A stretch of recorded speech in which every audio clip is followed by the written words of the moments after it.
अस्सलाम वालेकुम, welcome back. तो आज हम बात करेंगे क्लासेस के बारे में, क्योंकि लास्ट वीडियो में हमने इंस्टेंट वेरिएबल्स के बारे में बात की तो वो इतनी लंबी हो चुकी थी, तो मैंने सोचा कि उसको एक वीडियो में रहने देते हैं, क्योंकि मैंने डिटेल में बताया। अगर आपने नहीं देखी तो आप जाके देख सकते हैं। तो आज हम फिर डिटेल में बात करते हैं क्लासेस के बारे में कि क्लासेस क्या होती हैं। ठीक है, तो बेसिकली आपको लास्ट वीडियो में बता दिया था कि क्लासेस जो है वो ब्लूप्रिंट होता है एक ऑब्जेक्ट का, और वो डिफ़ाइन करता है कि वो ऑब्जेक्ट जो है वो कैसे काम करेगा। फॉर एग्ज़ाम्पल, जैसे कि घर का एक नक्शा है और घर जो है वो एक ऑब्जेक्ट है, ठीक है? और जो उसका नक्शा है वो क्लास है, वो उसका ब्लूप्रिंट है, ठीक है? तो हम क्या करते हैं, हम एक ऑब्जेक्ट बना लेते हैं घर का, कि घर के अंदर इतने दरवाज़े होंगे, इतनी खिड़कियाँ होंगी, दीवारें किस मटीरियल की होंगी, ठीक है? तो अब जब भी हमें वो ऑब्जेक्ट चाहिए होगा ना, तो हम उसकी वैल्यूज़ चेंज कर सकते हैं, लेकिन हमें वो ऑब्जेक्ट एक बना लेते हैं दोबारा। जब भी हमें वो ऑब्जेक्ट चाहिए होता है तो हम उसको यूज़ करते हैं, ठीक है? तो चलें एग्ज़ाम्पल्स के साथ देखते हैं, टाइम वेस्ट किए बगैर, ताकि वीडियो लंबी ना हो। तो सबसे पहले हम बनाते हैं अपनी एक क्लास। तो क्लास बनाने का तरीका ये था कि सबसे पहले हम लिखते हैं क्लास, और फिर उसके बाद एक क्लास का नाम देते हैं। जैसे मैं दे देता हूँ हाउस, ठीक है? इसका नाम मैंने रख दिया हाउस, और उसके बाद हम लगा देते हैं कर्ली ब्रेसेस। और मोस्टली जो बेस्ट प्रैक्टिस होती है कि क्लास का नाम आप कैपिटल से ही शुरू करें। जैसे एच बड़ा लिखा है मैंने, आप छोटा भी लिख सकते हैं, लेकिन बेहतर यही आप बड़ा लिखें, ठीक है? तो अब जब मैंने इसको लिख दिया हाउस, ठीक है? तो अब क्या हुआ, ये एक क्लास बन गई, ठीक है? लेकिन अब देखने में तो ये एक एम्प्टी क्लास लग रही है, लेकिन ये एम्प्टी नहीं है, क्योंकि इसके साथ एक डिफ़ॉल्ट कंस्ट्रक्टर बन गया, क्योंकि ये है। अब कंस्ट्रक्टर क्या होता है, कंस्ट्रक्टर बेसिकली हम यूज़ करते हैं वैल्यूज़ को असाइन करने के लिए, ठीक है? और कंस्ट्रक्ट करने के लिए अपने जो इंस्टेंट वेरिएबल्स होते हैं, ठीक है? तो वो भी हम बनाएँगे तो हम देखेंगे कि किस तरीके से चलता है, लेकिन अब ध्यान में ये रखना है कि इसके अंदर एक ये इनविज़िबल कंस्ट्रक्टर खुद से बन जाता है, ठीक है? हम अगर इसको डिफ़ाइन ना भी करते तो इसके अंदर एक बाय डिफ़ॉल्ट एक इनविज़िबल कंस्ट्रक्टर बना हुआ था, ठीक है? ये कभी भी क्लास एम्प्टी नहीं होती, उसके साथ एक बाय डिफ़ॉल्ट कंस्ट्रक्टर आ जाता है, ठीक है? तो वो कंस्ट्रक्टर कुछ इस तरह का होता है। अभी ये विदाउट बॉडी है, क्यों? क्योंकि ये जो कर्ली ब्रेसेस अगर हम इसके साथ लगा देते हैं और ये हटा देते हैं, तो अब इसकी ये बॉडी बन गई, ठीक है? लेकिन अगर हम इसकी जगह सेमीकोलन लगाते हैं तो ये विदाउट बॉडी कंस्ट्रक्टर है, ठीक है? एक एम्प्टी कंस्ट्रक्टर है, ठीक है? तो अभी हम जल्दी से काम करते हैं। लास्ट वीडियो में तो हमने खाली इंट के ऊपर काम किया था, खाली बेसिकली क्योंकि मैं उसकी टाइप्स आपको बताने की कोशिश कर रहा था। तो हम इंस्टेंट वेरिएबल्स के अंदर कोई भी डाटा टाइप यूज़ कर सकते हैं, चाहे वो फिर स्ट्रिंग हो, इंटीजर हो, टेक्स्ट हो, नंबर्स हों, ठीक है? तो अभी मैं एक काम करता हूँ, मैं यहाँ पर एक वेरिएबल बना देता हूँ जिसका नाम लिख देता हूँ नंबर्स ऑफ रूम्स, ठीक है? और फिलहाल मैं इसकी कोई वैल्यू असाइन नहीं करता, ठीक है? और उसके बाद यहाँ पे मैं एक और बना देता हूँ, नंबर को भी नंबर्स कर देता हूँ, नंबर्स ऑफ डोर्स, ठीक है? और इसके बाद मैं एक स्ट्रिंग बना देता हूँ जिसको मैं लिख देता हूँ टाइप ऑफ वॉल्स, ठीक है? और एक और स्ट्रिंग बना देता हूँ जिसको मैं लिखता हूँ टाइप ऑफ रूफ, ठीक है? अब मैंने ये इंस्टेंट वेरिएबल्स 4 बना लिए, और अब मैं इनको वैल्यूज़ असाइन कर देता हूँ, ठीक है? फ़िलहाल मैं कहता हूँ नंबर्स ऑफ रूम्स जो हैं वो इस घर के 4 हैं, ठीक है? और नंबर्स ऑफ डोर्स जो हैं वो मैं कर देता हूँ, वो भी 4 हैं। और वॉल्स का जो मटेरियल है ना इसका, मैं कह देता हूँ ब्रिक्स हैं, ठीक है? और रूफ़ का जो मटेरियल है वो मैं कह देता हूँ टाइल्स, ठीक है? अब ये मैंने अपने इंस्टेंट वेरिएबल जो है व असाइन कर दिए, ठीक है? मैं इसको कॉल कैसे करूँगा, ठीक है? मैं कॉल इसको करूँगा, फ़र्ज़ करें मैं इसको दूसरी क्लास में या मेन फंक्शन में कॉल करता हूँ। सबसे पहले मैं इस क्लास का ऑब्जेक्ट बनाऊँगा। ऑब्जेक्ट कैसे बनाते हैं, मैंने लास्ट वीडियो में आपको बताया था। सबसे पहले हम क्लास का नाम लिखते हैं हाउस, फिर उसके बाद मैं लिख देता हूँ ऑब्जेक्ट का नाम न्यू हाउस, इक्वल लगाने के बाद हम फिर से लिखते हैं हाउस, जैसे एम्प्टी कंस्ट्रक्टर जो होता है वो, ठीक है? तो अब ये हमारा न्यू हाउस के नाम से एक ऑब्जेक्ट बन गया। अब हम इस ऑब्जेक्ट के अंदर की चीज़ों को एक्सेस कैसे करते हैं, इसके साथ डॉट लगाकर। जैसे हम डॉट लगाते हैं तो देखिए number of doors, number of rooms, number of roofs, हम इन सबको एक्सेस कर सकते हैं, ठीक है? मैं यहाँ पे जाके लिखता हूँ नंबर ऑफ़ डोर्स, ठीक है? तो मैं यहाँ पे प्रिंट करता हूँ और मैं प्रिंट के अंदर ये लिख देता हूँ, ठीक है, क्योंकि बेसिकली मैंने प्रिंट करके देखना है। ठीक है, तो मैं इसको रन करता हूँ तो देखें इसने मुझे बता दिया नंबर ऑफ़ डोर्स जो हैं वो 4 हैं, ठीक है। सेम इसी तरीके से अगर मैं चाहूँ तो मैं एक्सेस कर सकता हूँ डॉट नंबर ऑफ़ रूम्स, ठीक है। इसने डोर्स के साथ नंबर ऑफ़ रूम्स भी बता दिया, ठीक है। और अगर इसी तरीके से मैं चाहूँ तो मैं एक्सेस कर सकता हूँ टाइप्स ऑफ़ रूफ्स, ठीक है। इसने कर दिया, ठीक है। तो अब हम एक काम करते हैं, अपना कंस्ट्रक्टर बनाते हैं। कंस्ट्रक्टर बनाने से पहले हम क्या करते हैं, ठीक है, हम सबसे पहले इसके अंदर पैरामीटर्स पास करते हैं और पैरामीटर्स मोस्टली सेम नेम के होते हैं जो नेम हमारे इंस्टेंट वेरिएबल्स का होता है, ठीक है। तो यहाँ पे मैं पहला बना लेता हूँ इंट नंबर्स ऑफ रूम्स। एक काम करता हूँ, इसको कॉपी पेस्ट ही कर लेता हूँ यहाँ पे। एक और इंट बनाता हूँ नंबर्स डोर्स, ठीक है। और उसके बाद एक स्ट्रिंग बना लेता हूँ जिसका नाम लिखता हूँ टाइप ऑफ वॉल्स। और एक और स्ट्रिंग बना लेता हूँ जिसका नाम रख देता हूँ टाइप ऑफ रूफ, ठीक है। अब बेसिकली ये एम्प्टी है, ठीक है, क्योंकि इसकी तो बॉडी मैंने बनाई नहीं है। तो एक काम करता हूँ, इसके साथ मैं इसकी बॉडी बना देता हूँ, ठीक है। तो ये इसकी बॉडी होगी, ठीक है। ये पैरामीटर्स हो गए, उसके बाद ये इसकी बॉडी होगी। तो अब देखें अगर आप यहाँ पर, तो अब इसने यहाँ पे मुझे एक एरर दे दिया। इसने कहा कि 4 पोजिशनल आर्ग्यूमेंट्स चाहिए इसको, ठीक है, जो डिफ़ाइन नहीं किए। वो कौन से थे? क्योंकि अब ये इसका कंस्ट्रक्टर था तो इसके अंदर हमने 4 पैरामीटर्स डाल दिए। अब जब भी हम इसका ऑब्जेक्ट बनाएंगे तो ये हमसे 4 पैरामीटर्स मांगेगा। इसको हम कहते हैं पोजिशनल पैरामीटर्स। तो जो इनकी पोजीशन है ना, इसी के हिसाब से हम यहाँ पे वैल्यू लिखेंगे।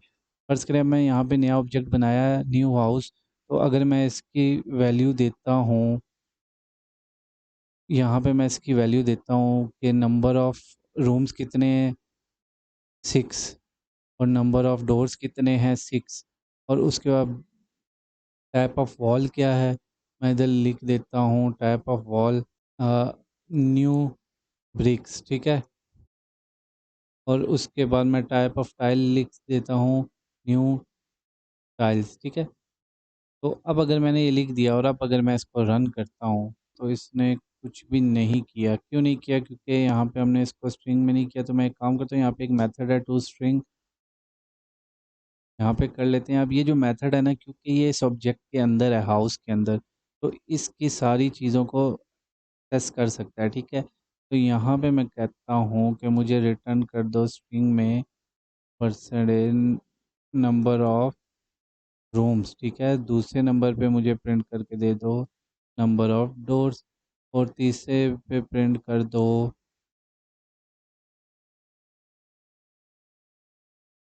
टाइप ऑफ वॉल, फिर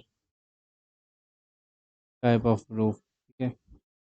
अब अगर मैं इसको रन करता हूँ, बल्कि यहाँ पे प्रिंट करता हूँ न्यू हाउस,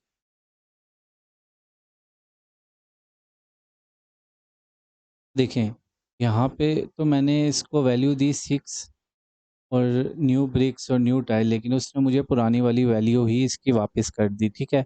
उसने पुरानी वाली वैल्यू वापस क्यों की? क्योंकि देखें हमने पैरामीटर्स तो बता दिए लेकिन इनको कोई वैल्यू असाइन तो नहीं की। इन पैरामीटर्स की वैल्यू अभी इनको असाइन ही नहीं की। तो वो किस तरीके से करेंगे?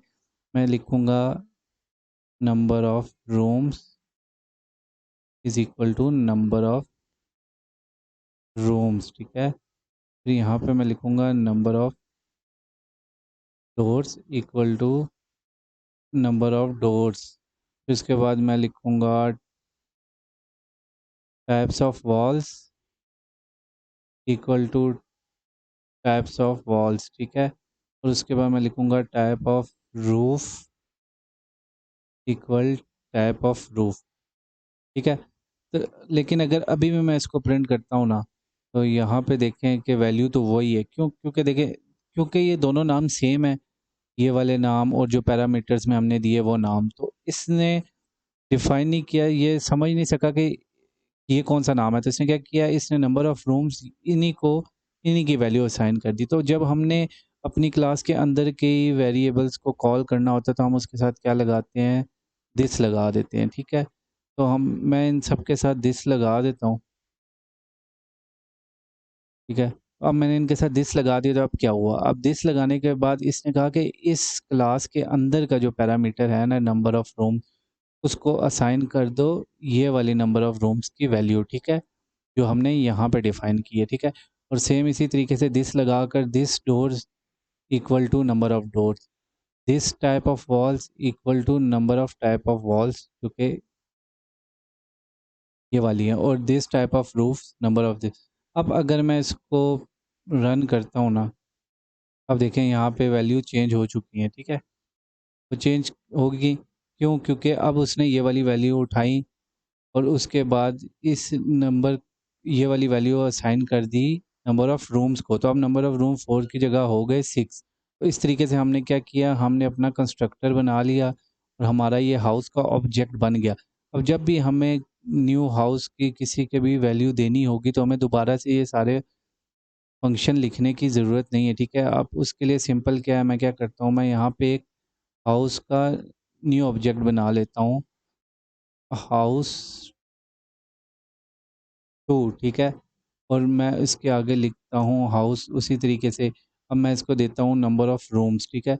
नंबर ऑफ़ रूम इसको मैं कर देता हूँ 60 और नंबर ऑफ़ डोर्स भी कर देता हूँ 60 और टाइप ऑफ़ वॉल्स मैं कर देता हूँ न्यू 1, ठीक है? और टाइप ऑफ़ टाइल्स मैं कर देता हूँ न्यू 2, ठीक है? तो अब जब देखें सेम वही एक दफ़ा हमने फ़ंक्शन बनाया, अब उस दोबारा जब भी हमने एक हाउस का ऑब्जेक्ट बनाना है, तो हमने एक हाउस का ऑब्जेक्ट बना हुआ है, ठीक है? हमने सिर्फ़ वैल्यू चेंज करनी है। जब मैं इसको यहाँ पे प्रिंट करूँगा ना, अब देखेंगे कि हाउस 2 की वैल्यूज़ यहाँ पे प्रिंट होगी, ठीक है? तो इस तरीके से हम कंस्ट्रक्टर बना सकते हैं और उसके बाद कंस्ट्रक्टर को वैल्यूज़ दे सकते हैं। अब देखिए एक और चीज़ है इसमें कि ये जो पैरामीटर्स थे ना, ये पोज़िशनल पैरामीटर्स थे। ये आपको पता होना चाहिए कि नंबर 1 पे कौन-सी पोज़ीशन थी, जैसे कि नंबर ऑफ़ रूम्स थे, नंबर 2 पे क्या थे। अब इसमें एक और चीज़ आती है जिसको हम कहते हैं नेम्ड पैरामीटर्स। उसके लिए हम क्या करते हैं, अगर आपने मेरी फ़ंक्शन वाली क्लास देखी तो उसमें मैंने डिटेल से बताया नेम पैरामीटर क्या होते हैं। तो हम इसके आगे लगाते थे कर्ली ब्रेसेस, ठीक है? तो जब हमने लगाई कर्ली ब्रेसेस तो इसने एरर दे दिया। इसने एरर क्यों दिया? इसने कहा कि ये नल नहीं हो सकता, ठीक है? तो इसका एक तरीका ये है कि हम इससे पहले रिक्वायर्ड लिख देते हैं, ठीक है? तो कि हमें ये जो पैरामीटर्स हैं ना, ये सारे रिक्वायर्ड हैं, कोई भी इसमें ऑप्शनल नहीं है, ठीक है? तो ये एरर सॉल्व हो जाएगा, ठीक है? अब क्या हुआ? अब इस जगह पे एरर आ गया। एरर क्यों आया? क्योंकि अब हम नेम के हिसाब से वैल्यूज़ देंगे। तो फॉर एग्ज़ाम्पल मैं यहाँ पे लिखता हूँ नंबर ऑफ़ डोर्स, तो यहाँ पे अब मैं नंबर ऑफ़ डोर्स के आगे जो वैल्यू दूँगा वो नंबर ऑफ़ डोर्स की वैल्यू होगी, ठीक है? उसके बाद मैं लिखता हूँ नंबर ऑफ़ रूम्स, तो नंबर ऑफ़ रूम्स की जो वैल्यू है वो इसके आगे होगी। उसके आगे मैं लिखता हूँ टाइप्स ऑफ रूफ्स और उसके आगे मैं एक वैल्यू दे दूँगा, रूफ की टाइप क्या है, ठीक है? मैं कह देता हूँ टाइल्स न्यू, ठीक है? और उसके बाद मैं लिख देता हूँ टाइप्स ऑफ वॉल्स, ठीक है? और इसके आगे मैं दे देता हूँ ब्रिक्स न्यू, ठीक है? और अब अगर मैं इसको प्रिंट करूँगा, ये कोई एरर दे रहा है लेकिन हम इसको ओके करते हैं। यहाँ पे क्या एरर आ गया? अच्छा, इसका एरर आ रहा है, फ़िलहाल इसको यहाँ से रिमूव कर देता हूँ और दोबारा से रन करता हूँ। तो देखें ये वैल्यू चेंज होगी। अब हमने वैल्यू किस हिसाब से दी? नेम्स पैरामीटर के हिसाब से, कि सबसे पहले पैरामीटर का नाम दिया और उसके बाद हमने उसको वैल्यू दे दी, ठीक है? तो इस तरीके से हम नेम्स पैरामीटर बना सकते हैं और वैल्यू बाय नेम असाइन कर सकते हैं। और नेक्स्ट वीडियो में हम बात करेंगे कि हम इन वेरिएबल्स को प्राइवेट कैसे बना सकते हैं। तो इंशाल्लाह नेक्स्ट वीडियो में वो बात करेंगे। तो अगर आपको वीडियो पसंद आई है तो मेरे चैनल को सब्सक्राइब कर लीजिएगा, वीडियो को लाइक कर दीजिएगा। अगर कोई क्वेश्चन है आपका तो आप कमेंट सेक्शन में पूछ सकते हैं, मैं उसका आंसर ज़रूर करूँगा। तो चलें मिलते हैं नेक्स्ट वीडियो में। अल्लाह हाफ़िज़।